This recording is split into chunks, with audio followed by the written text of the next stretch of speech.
Obnoxious soldier gets what he deserves. When I was doing my service in the army, we had one guy, around 18 to 19 years, who always acted like he was better and looked down on everyone, even officers. He wasn't even pretending to be nice. His behavior was downright obnoxious, and always had the most infuriating, sarcastic smirk on his face. One of his worst traits was lying that his body hurts to avoid performing his daily duty, and other people were burdened with them and missed days off because of him. As usual, one morning he complained that he had an issue with his knee. Before going to the doctor, he was standing in front of the stairs, smoking and smiling, while saying how he's gonna easily avoid another duty. The same afternoon, a couple of hours after he came back from the doctor, I saw him playing football with some other soldiers. Needless to say, I was extremely pissed off. That day, my duty was as the main cook, and he was supposed to have a kitchen duty, which was my domain, and I had some sort of informal power as the head cook, and everyone had to obey everything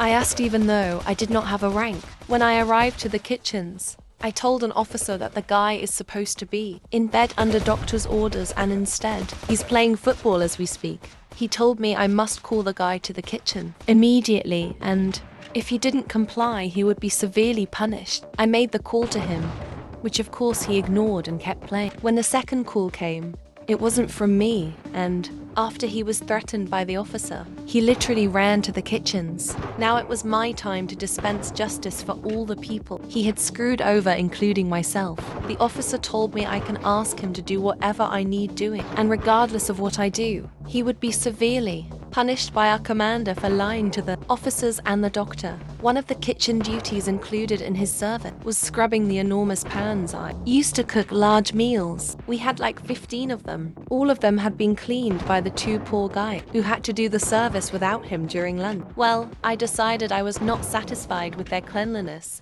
and he had to scrub. And every one of them, even the ones that hadn't been used for days. The scrubbing was glorious and his anger delicious. He was cursing and hating every single moment. While I visibly enjoyed supervising him, he was scrubbing pans for 4 hours straight until 22:50 before I permitted him to leave. The next day, one of the officers found out what he had done and made him clean the entire dumpster with one plastic glove. On top of all that, he received a good yelling from the colonel and 15 days of prison time for lying to superior officers, which is quite severe. He kept being annoying, but now he was much less confident, and the smirk was wiped from his face from that point onward, and of course, he was never able to go to the doctor's office again without proving he truly had a serious issue.